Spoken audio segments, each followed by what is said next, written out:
Hello, Dr. R. Michael Fisher here, virologist, educator, researcher, artist, and human being handling the coronavirus quarantine regulation regime and doing it just like everybody else is, with no doubt a certain sense of shock and awe, and the psychology and sociology of what I would just basically call as a culture of fear dominating and predominating. So it's not only we have a, quote, coronavirus pandemic, a reality of a particularly scientific medical problem. What we have is a psychological and sociological problem. I don't think anyone really who pays any attention to reality is not psychotic completely. I don't think anyone would deny it has this educational component. This has this health component. It has a psychological, a spiritual, a moral component. And what direction are we to go as a society, not just in managing this coronavirus, but this epidemic is like a great performance. It's like a Shakespearean play of how our society operates. So if you don't want to listen to this particular video so much, I'm going to talk a little bit about Robert J. Lifton and the understanding and the search for a new existential thanatological psychology for our times in extremes. And that was Robert J. Lifton, the great psychiatrist. He's still alive, currently 94. And I've been studying his book in the last little while because it feels like it's really timely. 1979, he wrote this book, and it was based on his studies of both Hiroshima survivors, the great nuclear weapon that Americans dropped on Hiroshima and Nagasaki in Japan, World War II, but also his ongoing study for all his life as a psychiatrist on the kind of changing landscape that these extremes bring. Nuclearism, the ability to extinguish our species and a lot of life with it, etc. What impact does that have on the psyche? So if you don't want to be too interested in this particular topic, I really will, mostly I'm doing this video to link to a video I produced called Psychotic 2, Constructing Mass Panic. And that was in August 8th, 2019 on my YouTube channel, and I will link that here because I think it is probably the most succinct analysis that I've ever done on how large-scale mass panic is being constructed. So this is long before coronavirus came along, and I think I would really say it's well worth a view. And it's really on that video, just before I get going here, it's really on fearism, how it works underneath terrorism as the underbelly. So I call it fearism T, a toxic form, to distinguish it from fearism and the philosophy of fearism of Desh Suba and some of my own work with Desh. That it is the subtle underbelly of how we internally as societies, and I'm going to say both promulgated from the elite powers to be, governments, etc., how they terrify the people systematically through using this fearism approach. Not even that they even hardly know they're doing it. There's such an unconsciousness, obviously, in my view, to it. But it's as terrorizing as a terrorist.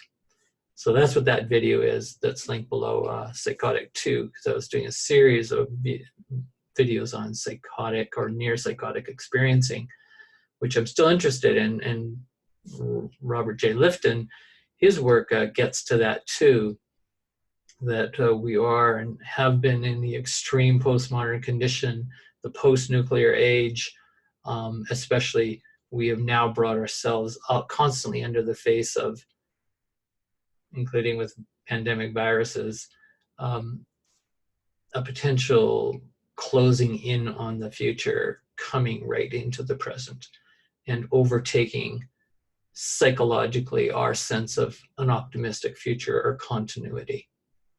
So that's his psychology. Robert J. Lifton. I'm going to read from his 1999 intro, couple pages. And it's a book he wrote 1999, so a long time ago, The Protean Self. And I want to give you a sense of that because it's the protean self, or the protean complex, is his sort of solution. And he thinks it's a new evolving psychology of the protean self. And the protean, after the sea goddess in, I think, Roman or Greek history, was the one with many disguises and capabilities and fluidity of identities, multiplicity of self-sense, to be able to handle the really extreme, chaotic kinds of psychotic and horrifying and real threats of extinction to ourselves. Subtitle of this book, The Protean Self, Human Resilience in an Age of Fragmentation. The Changing Political Landscape, Chapter 1. He says, we are becoming fluid and many-sided. Without quite realizing it, we have been evolving a sense of self appropriate to the restless, I would say, crisis and flux of our time. This mode of being differs radically from that of the past and enables us to engage in continuous exploration and personal experiment.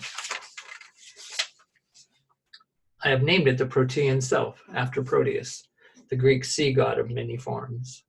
The Protean Self emerges from confusion, fear, the widespread feeling that we are losing our psychological moorings. It's kind of an ontological disabling. We feel ourselves buffeted about by unmanageable historical forces and social uncertainties and biological pandemics, I could add. Leaders appear suddenly. They recede equally rapidly and are difficult for us to believe in when they are around. We change ideas and partners frequently and do the same with jobs and places of residence.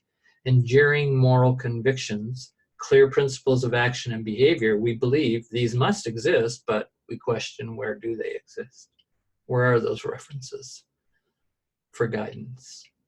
Whether dealing with world problems or child rearing, our behaviors tend to be ad hoc, more or less decided upon as we go, contingent. We are beset by a contradiction. We're schooled in the virtues of constancy and stability of this one self that we are, this essential self, maybe even the image of God self. Very nice concepts for a sense of stabilization psychically in a chaotic universe. Whether as individual groups or nations, our world and our lives still, however, contradictorily seem inconsistent, actually. Utterly unpredictable, utterly, yeah. And we readily come to view ourselves as unsteady, neurotic, or worse, brackets, psychotic.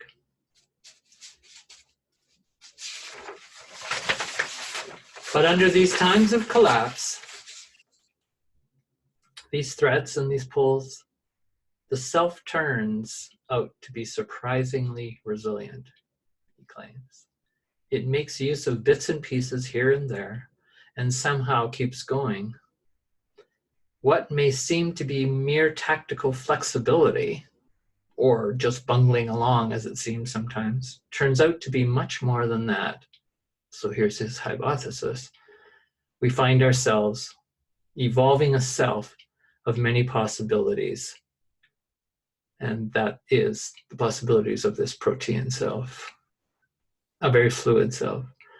So my work has been to construct a psychology, as is Robert J. Lifton's, a psychology that really, in a sense, confronts death, death imagery, death imaginaries, and helps us work through and transform those. Of course, all religious philosophies, theologies have been doing this forever as a particular fear management system, historically and culturally, anthropologically. We know that. But we also are entering a very different time than when those kinds of religious and spiritual emergence of ways of stabilizing the self, sense of self, within particular very distressing and high duress, a lots amounts of death, whatever they might be, floods, fires, plagues, volcanoes, major diseases that wiped out people in the Black Plague and so on, wars, that this new psychology is evolving, and we're in times where many are arguing, including myself, that we have to move to different fear management systems than those traditional ones. They will be of some value to some people, and that still is questionable of their overall valuable for a global multiplicity intersecting very complex world, a world where we're seeing right now a virus can actually shut down incredible economic systems and social behaviors radically altered. We are literally more or less under a type of prison regime, a military control.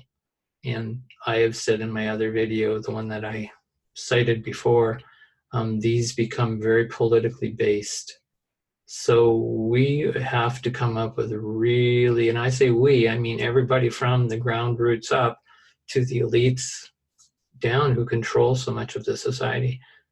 We, as a human species, have now the opportunity, and that's why I'm just putting out my video and the notion of the fearlessness psychology that is required, that we have to come to a psychology that is no longer based on fear.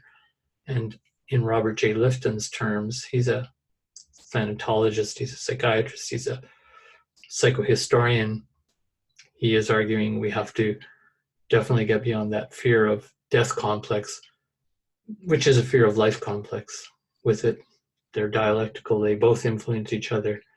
And he's searching for that in his work and uses more an existential basis. I have gone, I think, beyond that, but I want to integrate the incredible research and wisdom of someone like a Robert J. Lifton. And I'll do another video specifically on his work around working with death imagery and the role of arts. As Barbara and my wife and partner right now, Bickel, is we are doing a series on using spontaneous art creation-making processes with groups online. And you can contact me if you're interested in that at Studio M.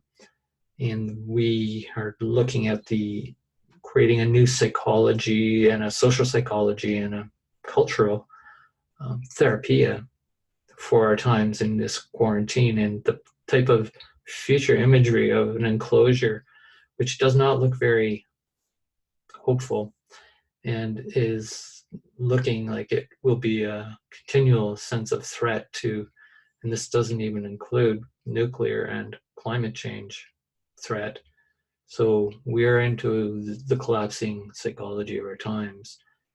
And that's why I think the fearlessness psychology I've proposed for many years is prepped for this. It's been preparing for that. And I'm not putting myself out as having the great and one and only solution to all fear management. We need multiple types, a protein, spectrum, integral, holistic approach. So thanks a lot for listening today. I look forward to your comments. Let's throw me questions and I'll do a video around your questions if you like. That this is the time to do it. This is the time when I basically argue with so much shutdown, lockdown, which could go on a long time, that this is the time to do the new fear management education for the 21st century. Bye-bye.